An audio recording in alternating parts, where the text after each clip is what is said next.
So Souls of Chronos was a game that I was really interested in checking out. Everything just from the screenshots to even the trailer looked really good. Then, certain reviews came out that kind of changed my mind about the quality of the game, or the quality of the experience, and that from reviewers that I have a lot of respect for, some that are actually friends. But I have to say that my experience with it is a little bit different than theirs. And so to go into this game, I had to go in completely unbiased. I mean, that's what I'm supposed to do with every game, but this one more specifically only because of the different information I had already received. Now, this game itself has a really interesting story, as you find yourself as the two protagonists, Tori and Sid. In their world, there was a great war, followed by an apocalyptic event. Now, during the apocalyptic event is when Tori and Sid met, as Tori saved Sid's life. Tori is a Chronos. She is a being that is able to manipulate time, even just for a little bit, but enough to make a difference in not only the combat of the game, but in everyone around her's life, as she's seen as somewhat of a hero.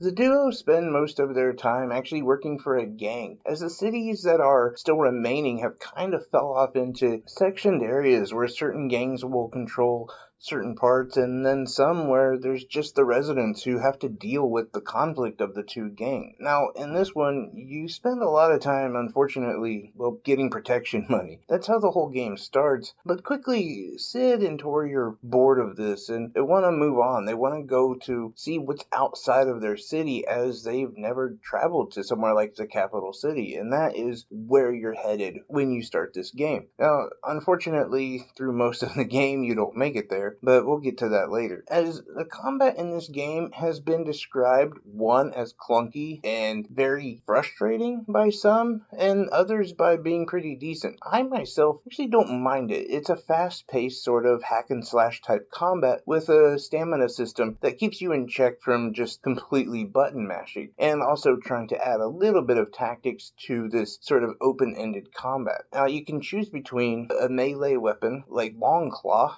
I don't know if that's a hint to Jon Snow in Game of Thrones, or you can use a gun. Now, personally, I would love to rather use a melee weapon, but it doesn't actually feel as well. It doesn't hit as well. End up using the gun more than anything, especially when it comes to fighting certain difficult enemies. It doesn't make sense to me, because in most games, the guns are underpowered and melee weapons are overpowered, but this is the exact opposite. And you also have the ability to stop time with Tori and to go in there and slash enemies for about 4 or 5 seconds, doing some crit damage. Now, one of the major selling points of this game is the options. Everything that you decide to do actually affects the story, which gives this game a lot of replayability, but it also actually offers a bunch of different paths for this game to go down. And aside from it being about a 40-hour experience, each area is filled with just different options that you can make. Now, some of that is a little bit annoying because you have to level up your ability to do so. One of the earliest times I was faced with this was when trying to get protection money out of a family. I didn't want to do it, and the only way that I could avoid that was to raise another one of my stats. So I had to really focus on raising this one stat just so I could cover the cost of the family's protection money. And that in itself does lead to kind of more grinding than what I want to do, and specifically because you have to raise certain stats, not just go out and fight enemies or something of that nature. You've got to find ways to raise those certain characteristics. But even without that,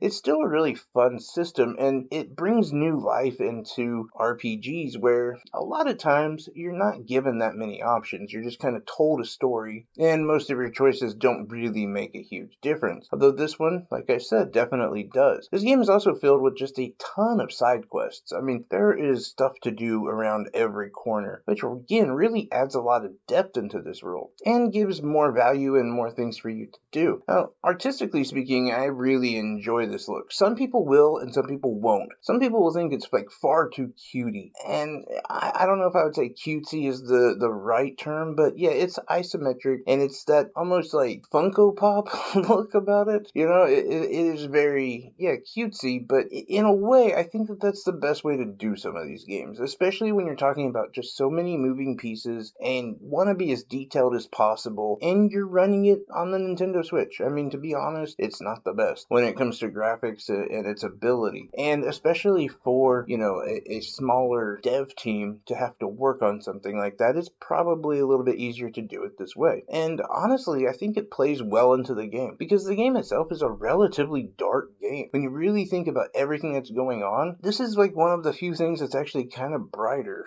And to be honest, I think that it's going to tear some people between liking it and disliking it. But if you like the art style, there's plenty of it in the game to enjoy. Now, personally, the things that I noticed about the game that I did not like, honestly, is soft locks. I had quite a few of them. Like, these bugs and glitches that are post-launch probably shouldn't be there. I think the dev team and publishers knew about some of this stuff, and I think they're working on it. I haven't actually confirmed that, but I would hope that they are, as this is one of the main things about the game that just, I don't know, it brings it down in very bad ways. Like, I was playing, I had about an hour maybe in without saving, and then it just locked and wiped away that entire hour.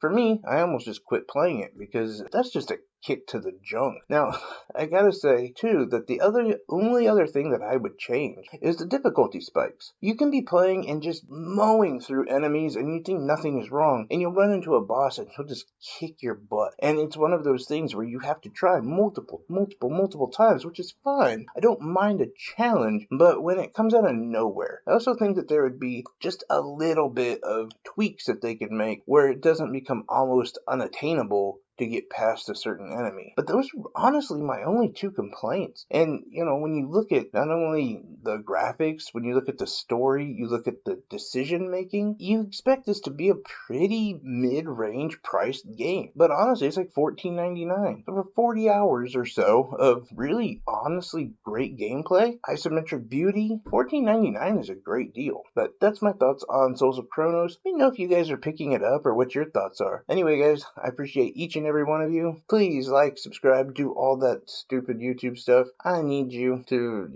give me some purpose, and validation is the only thing that keeps me going. Anyway, I'm just kidding.